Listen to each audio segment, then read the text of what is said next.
اعوذ باللہ من الشیطان الرجیم بسم اللہ الرحمن الرحیم۔ سورہ جاثیہ مکی۔ حامیم، اس کتاب کا نزول اللہ کی طرف سے ہے جو زبردست اور حکیم ہے۔ یہ ہے کہ آسمانوں اور زمین میں بے شمار نشانیاں ہیں ایمان لانے والوں کے لیے اور تمہاری اپنی پیدائش میں اور ان حیوانات میں جن کو اللہ زمین میں پھیلا رہا ہے۔ بڑی نشانیاں ہیں ان لوگوں کے لیے جو یقین لانے والے ہیں اور شب و روز کے فرق و اختلاف میں اور اس رزق میں جسے اللہ آسمان سے نازل فرماتا ہے، پھر اس کے ذریعے سے مردہ زمین کو جلا اٹھتا ہے، اور ہواؤں کی کڑیاں ہیں ان لوگوں کے لیے جو عقل سے کام لیتے ہیں۔ یہ اللہ کی نشانیاں ہیں جنہیں ہم تمہارے سامنے ٹھیک ٹھیک بیان کر رہے ہیں۔ اب آخر اللہ اور اس کی آیات کے بعد اور کون سی بات ہے جس پر یہ لوگ ایمان لائیں گے؟ تباہی ہے ہر اس جھوٹے بدعمال شخص کے لیے جس کے سامنے اللہ کی آیات پڑھی جاتی ہیں اور وہ ان کو سنتا ہے، پھر پورے غرور کے ساتھ اپنے کفر پر اس طرح اڑا رہتا ہے کہ گویا اس نے ان کو سنا ہی نہیں۔ ایسے شخص کو دردناک عذاب کا مژدہ سنا دو۔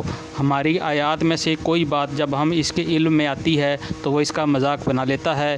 ایسے سب لوگوں کے لیے ذلت کا عذاب ہے۔ ان کے آگے جہنم ہے۔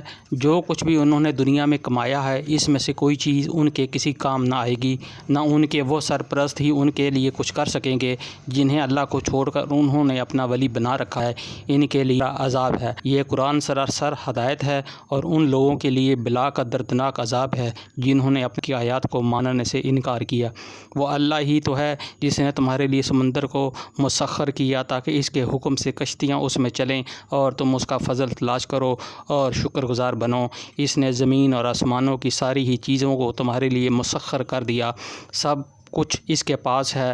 اس میں بڑی نشانیاں ہیں ان لوگوں کے لیے جو غور و فکر کرنے والے ہیں۔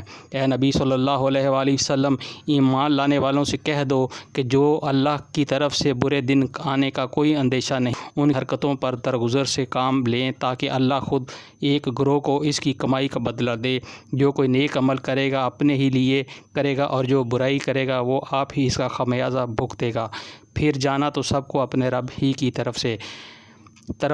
اس سے پہلے بنی اسرائیل کو ہم نے کتاب اور حکم اور نبوت عطا کی تھی۔ ان کو ہم نے عمدہ سامان عزیز سے نوازا، دنیا بھر کے لوگوں پر انہیں فضیلت عطا کی اور دین کے معاملوں میں انہیں واضح ہدایت دے دیں۔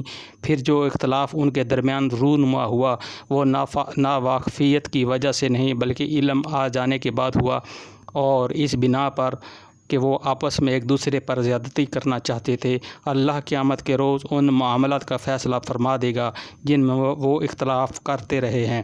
اس کے بعد اے نبی صلی اللہ علیہ وآلہ وسلم، ہم نے تم کو دین کے معاملہ میں ایک صاف شاہراہ شریعت پر قائم کیا ہے، لہذا تم اس پر چلو اور ان لوگوں کی خواہشات کا اتباع نہ کرو جو علم نہیں رکھتے۔ اللہ کے مقابلے میں وہ تمہارے کچھ کام نہیں آ سکتے۔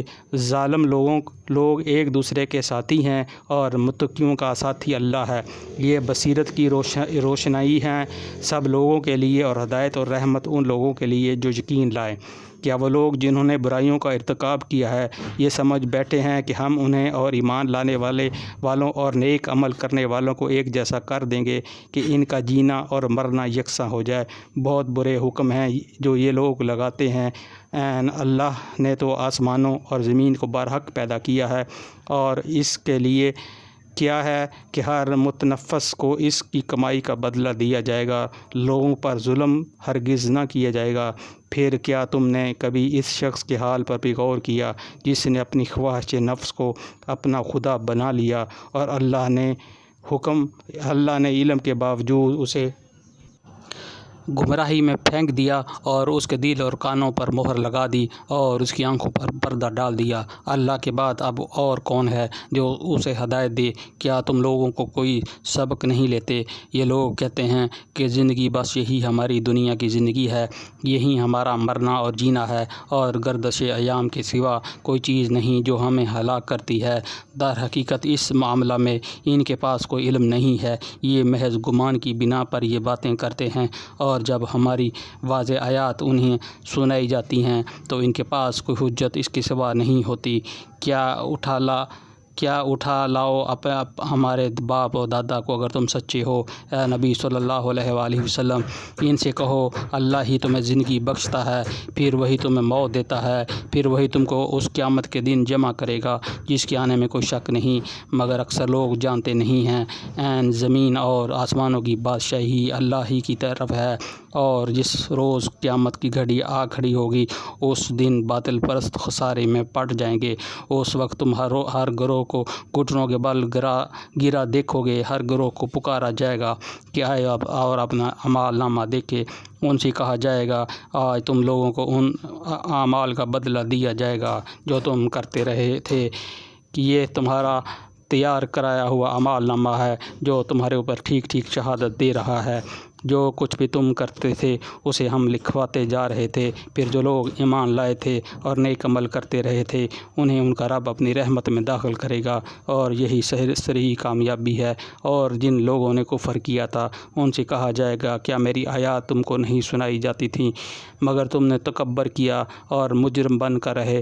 اور جب کہا جاتا تھا کہ اللہ کا وعدہ برحق ہے اور قیامت کے آنے میں کوئی شک نہیں، تو تم کہتے تھے کہ ہم نہیں جانتے قیامت کیا ہوتی ہے، ہم تو بس ایک گمان سا رکھتے ہیں، یقین ہم کو نہیں ہے۔ یہ اس وقت ان پر ان کے اعمال کی برائیاں کھل جائیں گی اور وہ اس چیز کے پھیر میں آ جائیں گے جس کا وہ مذاق اڑایا کرتے تھے، اور ان سے کہہ دیا جائے گا کہ آج ہم بھی اسی طرح تمہیں بھلائے دیتے ہیں جس طرح تم نے اس دن کی ملاقات کو بھول گئے تھے۔ تمہارا ٹھکانہ اب دوزخ ہے اور کوئی تمہاری مدد کرنے والا نہیں ہے۔ یہ تمہارا انجام اس لیے ہوا ہے کہ تم نے اللہ کی آیات کا مذاق بنا لیا تھا اور تمہیں دنیا کی زندگی نے دھوکے میں ڈال دیا تھا، لہٰذا آج نہ یہ لوگ دوزخ سے نکالے جائیں گے اور نہ ان سے کہا جائے گا کہ معافی مانگ کر اپنے رب کو راضی کرو۔ بس تعریف اللہ ہی کے لیے ہے جو زمین اور آسمانوں کا مالک ہے اور سارے جہان والوں کا پروردگار ہے۔ زمین اور آسمانوں میں بڑائی اسی کے لیے ہے اور وہی زبردست اور دانا ہے۔ صدق اللہ العظیم۔